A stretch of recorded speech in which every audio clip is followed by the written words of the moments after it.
दीन दुखियों में देवी है आई, ये अमीरों को क्यों ना सताए। बिल्कुल ऐसा ही तो हो रहा है। कभी इस बात को नोट करना आप कि जो गरीब है, जो नीचे तबके के लोग हैं आर्थिक रूप से या सामाजिक रूप से, उनके अंदर ही भूत प्रेत, देवी, भैरू जी या कोई बाबा आता है। वाई? क्यों? वो भूत प्रेत, देवी या बाबा किसी अमीर के अंदर जल्दी से आपको नहीं दिखेगा।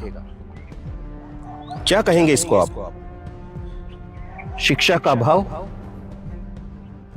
नहीं, शिक्षित लोग भी ऐसा पाखंड करते हुए आपको दिख जाएंगे। दरअसल बात यह है कि जितनी विज्ञान से आप नजदीकी बढ़ाएंगे, उतना ही इन चीजों से आप मुक्त होते चले जाएंगे।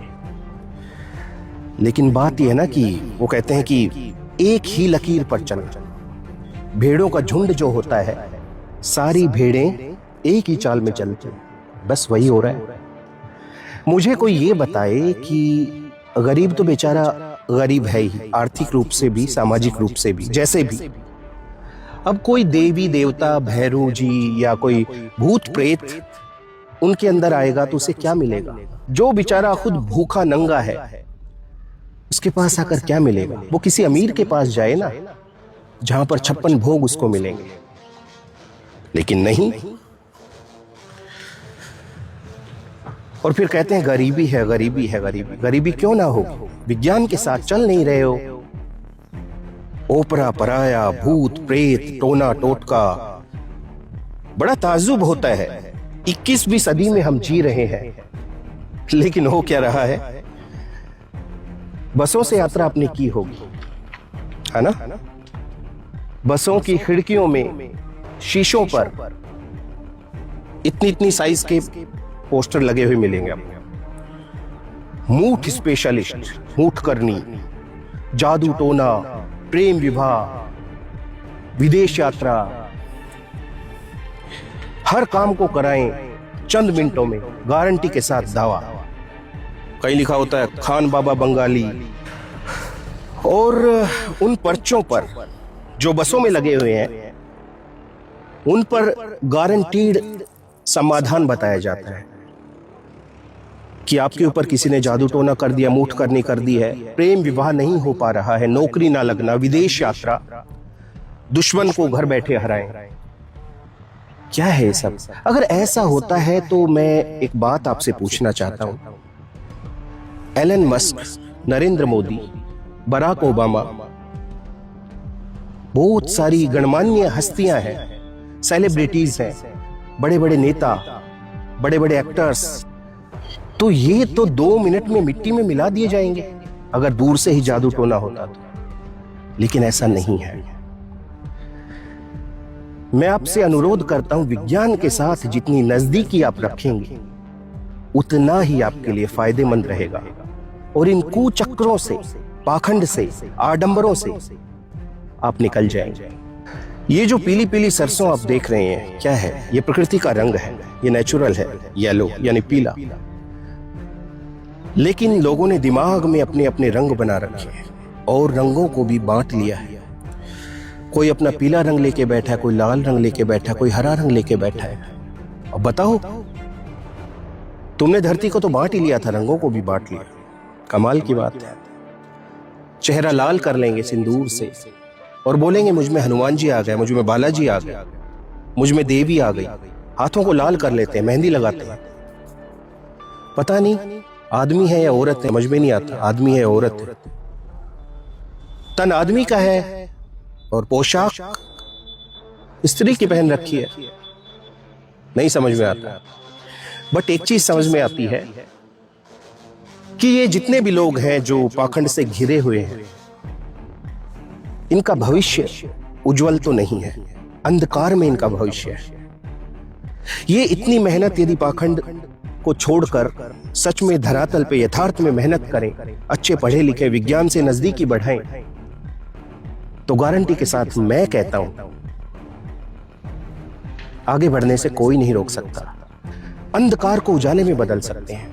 और ये सुधीरा एक चैलेंज करता है दुनिया के सभी तांत्रिकों से, तथा कथित बाबाओं से, ये जो अपनी मंडी खोल के बैठे हैं, दरबार खोल के बैठे हैं,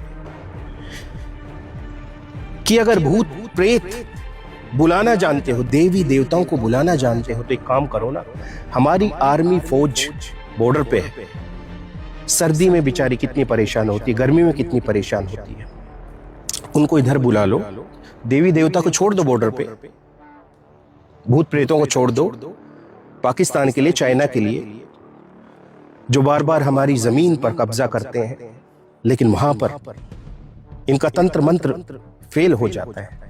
और इन लोगों ने जनता को भ्रमित कर रखा है, किसी की किडनी फेल हो गई, लीवर फेल हो गया, या शरीर में कोई और रोग हो गया, तो शर्त या दावा करते हैं कि हम ठीक कर देंगे।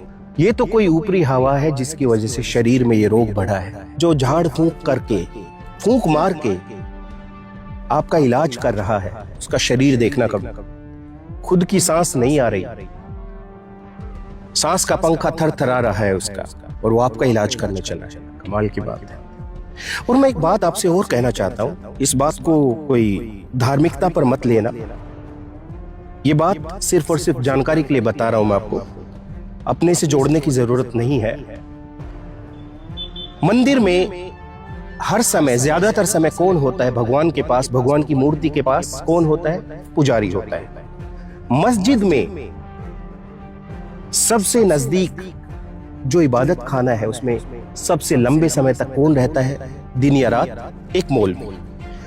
तो अगर मंदिर का पुजारी भगवान के सबसे नजदीक रहता है, मस्जिद का मौलवी खुदा के सबसे नजदीक रहता है,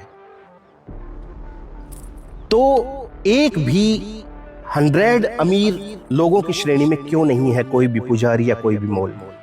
ये तो सबसे ज्यादा अमीर होने चाहिए थे, लेकिन क्यों? एक्चुअली एक मूवी आई थी थोड़े दिन पहले, कुछ साल पहले,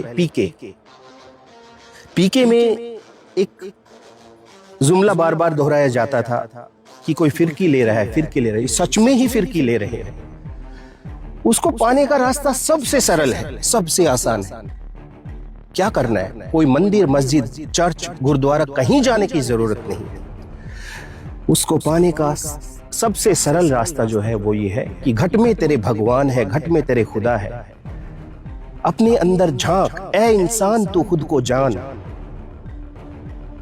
लेकिन नहीं, इंसान खुद को जानने की बजाय दूसरों को जानने में लगा है, पत्थरों को जानने में लगा है। एक जड़ पदार्थ आपको क्या दे सकता है? एक जड़ पदार्थ आपको कुछ नहीं दे सकता है। ये जो चेतन शरीर है, ये चेतन शरीर, इसके अंदर परमात्मा बैठा हुआ है। और कहते किस्मत, हाथों की लकीरों में किस्मत होती है। हाँ, अगर ऐसा है तो ठीक है, लेकिन फिर एक मेरी बात भी सुनो। किसने कहा कि किस्मत हाथ की लकीरों में होती है?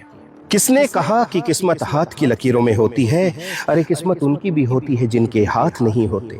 हाँ, दुनिया में बहुत सारे अपंग व्यक्ति हैं, दुर्घटनाएं हो जाती है, हाथ कट जाते हैं, लेकिन किस्मत उन लोगों की भी है। तो पुनः आपसे निवेदन करना चाहता हूं, पाखंड आडंबर से बचें। विज्ञान का युग है, 21वीं सदी का युग है, और आपको पता है भगवान जरूर है। आप उसको प्रकृति का नाम दो, उसको अल्लाह, वाहिगुरु, गॉड, रब, किसी भी नाम से आप पुकार सकते हो, लेकिन वो भगवान, वो शक्ति, वो परम शक्ति, वो परम शिव, वो खुदा आपके घट में बैठा है। ऐ इंसान तो खुद को जान। और आपको एक बात और बता देता हूं, प्रकृति इतनी गहरी है, जो लोग दावा करते हैं, खासकर ये तथाकथित बाबा, कि हमने धरती को जान लिया है, उधर स्वर्ग है, उधर नरक है। तो मेरे भाई, पहली बात तो यह है कि स्वर्ग या नरक कौन देख पाता है? जो मर गया है। और जो आदमी मर गया वो कैसे आपको बताएगा कि स्वर्ग नरक कैसा है? उसके लिए मरना पड़ेगा। यदि स्वर्ग या नरक देखना चाहते हो तो उसके लिए आपको मरना पड़ेगा। मैं आपको बता दूं कि नहीं नहीं नहीं, स्वर्ग का कलर ऐसा होता है, येलो कलर का ऐसा है। नहीं नहीं, मैं मरा नहीं। जबकि असलियत यह है कि मरने के बाद पूरा सिस्टम खत्म। कुछ जला दिए जाते हैं, कुछ दफना दिए जाते हैं, मरते के साथ ही मिट्टी, कहानी खत्म। कोई स्वर्ग नरक नहीं है। हाँ, स्वर्ग नरक है, वो कैसा है मैं बता देता हूं आपको। स्वर्ग, यदि आप अच्छे काम कर रहे हो और अच्छे आनंद की अनुभूति प्राप्त कर रहे हो तो ये स्वर्ग है। सुख की अनुभूति प्राप्त करना ही स्वर्ग है, दुख की अनुभूति प्राप्त करना ही नरक है। आप बुरे कर्म करने लग जाओ यहां पर धरती पर, आपको बहुत सारे कष्ट होने लगेंगे, यही नरक है। तो मेरे दोस्तों, ऊपर कुछ नहीं है, स्वर्ग नरक कुछ भी नहीं है, यहीं पे स्वर्ग यहीं पे नरक, और ये हमारे हाथ में होता है। 20% समस्याओं को छोड़ दिया जाए। 20% समस्याएं कौन सी हैं? बाढ़ आना, भूकंप आना, ओलावृष्टि, ठीक है, कहीं धरती फट गई, कुछ भी हादसा हो जाना, प्राकृतिक आपदा आ जाना, हम गाड़ी चला रहे हैं 100 की स्पीड में एक सिंगल रोड पर, या नशे में गाड़ी चला रहे हैं, तो ये हम मौत को खुद दावत दे रहे हैं, आमंत्रित कर रहे हैं। तो 80% जो हमारे पास है हम उसको संभाल सकते हैं, बाकी राम भरोसे होता है, ऊपर वाले के भरोसा होता है। तो यही स्वर्ग है, यही नरक है। जीवन जीने का उद्देश्य क्या है? जीवन जीने का उद्देश्य आज तक कोई समझ ही नहीं पाया है। तथा कथित बाबा बोलते हैं कि नहीं, मोक्ष की प्राप्ति होगी, ये प्राप्ति होगी, वो प्राप्ति होगी। मोक्ष का अर्थ है सुख की अनुभूति प्राप्त करना, पूरे जीवन में सुखी रहने की कोशिश करना, हरदम पॉजिटिव फील करना, ये मोक्ष होता है। ऐसा नहीं है कि आपको आकाश में ले जाया जाएगा, फिर आपका रजिस्टर कोई लेके बैठा है, फिर ये कि कितने कर्म किए कितने नहीं किए। और एक बात और है कि नहीं नरक में जाना पड़ेगा तो बुरे कर्म मत करो, ऐसा नहीं है। तुम उससे डर के, नरक से डर के यदि अच्छे कार्य कर रहे हो तो ये कोई तुक वाली बात नहीं। तुम अच्छे कार्य इसलिए करो कि इस धरती पर ही तुम्हें स्वर्ग देखने को मिल जाए, इस धरती पर ही तुम्हें जन्नत देखने को मिल जाए, ठीक है ना। तो आज के लिए इतना ही। मेरे इस वीडियो का मकसद किसी भी व्यक्ति, जाति, धर्म, संप्रदाय की निजी भावनाओं को ठेस पहुंचाना नहीं। शुरू से लेके अब तक, जब तक मैंने वीडियो बनाने का सिलसिला शुरू किया था, उस दिन से लेकर आज तक सिर्फ एक ही बात का संदेश मैं देता हूं कि सुख से जियो, सभी लोगों से प्रेम करो, इंसान की एक जात इंसानियत, किसी से भेदभाव मत करो, नफरत मत करो, अच्छे को अच्छा कहो, बुरे को बुरा कहो। यही जीवन है। ये जीवन इतना गहरा है, ना इसको कोई आज तक जान पाया है और शायद ना कोई जान पाएगा। जो लोग कथित दावा करते हैं कि ये है ऊपर, वो है, कोई फायदा नहीं।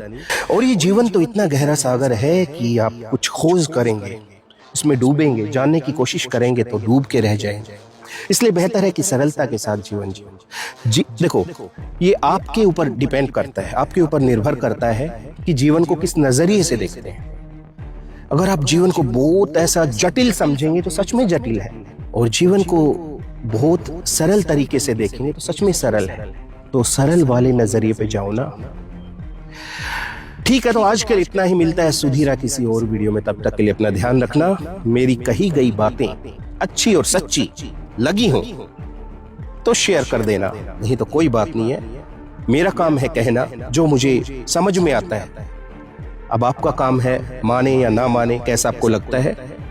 चलते चलते वो अपना काम करते हैं, मैं अपना काम करता हूं।